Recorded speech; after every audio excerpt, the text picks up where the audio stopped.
Écoutez Radio Planète, c'est le journal. Madame, messieurs, bonsoir, voici les titres de l'édition. Transport au Bénin, Myriac Dako, président de l'ONG Code, ici c'est le Bénin, s'agenouille, demande pardon et appelle à l'unité pour une refondation du secteur. C'était le 7 février à travers une déclaration de presse. C'est l'essentiel des titres à développer et à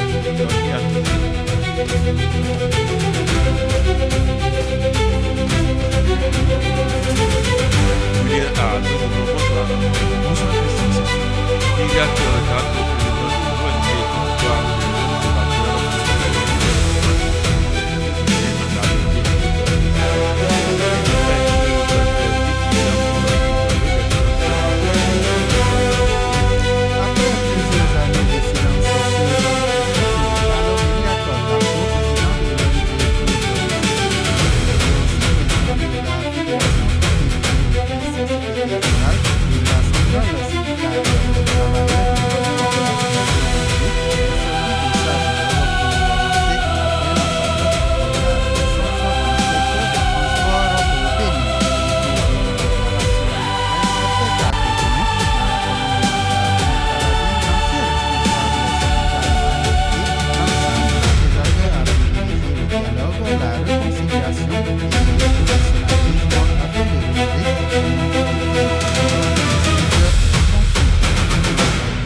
défis auxquels nous sommes confrontés et de proposer des thématiques fortes, réalistes et courageuses pour restaurer la confiance, renforcer l'organisation du secteur et accompagner les réformes engagées par l'État.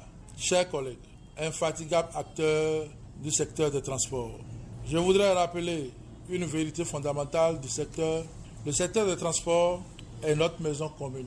Qu'on soit chrétien, musulman, adeptes des religions endogènes, croyants ou non, responsables politiques ou simples citoyens, commerçants, conducteurs, transporteurs, guides voyageurs, convoyeurs, chefs d'entreprise, syndicalistes, fonctionnaires, diplomates, étudiants ou usagers, nous appartenons tous à une même famille. Nos différences ne doivent jamais devenir des facteurs de division. Dans son intervention, le président du Code, ici c'est le Bénin, a également lancé un vibrant appel au pardon et à la réconciliation. Il invite les anciens et les jeunes acteurs du secteur à dépasser les querelles pour préserver l'intérêt collectif. Myriac Dako. Le livre des Psaumes nous rappelle: voici, oh, qu'il est agréable, qu'il est doux pour des frères de demeurer ensemble. Psaume 133. Le premier verset. Cette parole doit nous interpeller. Demeurer ensemble ne signifie pas penser tous de la même manière. Cela signifie savoir dialoguer malgré nos différences, nous respecter malgré nos divergences et rechercher ensemble ce qui sert d'intérêt général. Chers collègues, en ma qualité du président du Code, ici c'est le Bénin, je lance aujourd'hui un appel sincère à tous. Je demande respectueusement pardon à nos aînés pour toutes les incompréhensions qui ont pu naître au fil des années. Je demande également à ces aînés qui ont tant donné à notre secteur de poursuivre leur noble mission dans un esprit de pardon, de transmission, d'écoute et de rassemblement. J'invite les jeunes générations à respecter leurs anciens, à apprendre auprès d'eux et à préserver l'héritage qu'ils nous ont légué. Pour ma part, je suis prêt à m'agenouiller, s'il le faut, afin que revienne l'harmonie, la fraternité agissante et la paix durable dans notre grande famille. Le responsable de l'ONG a enfin insisté sur la nécessité de promouvoir une gouvernance responsable fondée sur l'éthique, la discipline et le respect des lois de la République. Il réaffirme par ailleurs la disponibilité de son organisation à accompagner toutes les initiatives favorisant le dialogue et la modernisation du secteur. Myriak Dakpo, président de Code Ici c'est le Bénin, que nous suivons à nouveau. Il n'y a aucune honte à demander pardon lorsqu'il s'agit de sauver une communauté. La véritable grandeur réside dans l'humilité. Notre avenir dépend également de notre capacité à nous organiser. La Bible nous invite également à rechercher activement la paix à l'unité. Dans le livre d'Éphésiens 4, verset 3, il est écrit « Efforcez-vous de conserver l'unité de l'esprit dans le lien de la paix. » Cet appel à préserver l'unité et la paix prend tout son sens dans notre secteur.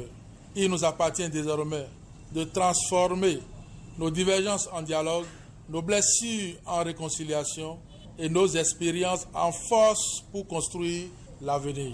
En cette période de célébration de notre indépendance nationale et de la continuité du processus du développement, faisons renaître l'espérance pour aller plus loin, comme le promet les hautes autorités de notre cher et beau pays, le Bénin. Chers acteurs et responsables, faisons renaître la fraternité, faisons renaître l'esprit de famille, faisons renaître le dialogue, faisons renaître la confiance. Ensemble, faisons du secteur des transports un modèle national de cohésion, de professionnalisme, de dialogue et de patriotisme. Un message d'unité et de responsabilité qui se veut une invitation à ouvrir une nouvelle page pour le secteur des transports au Bénin.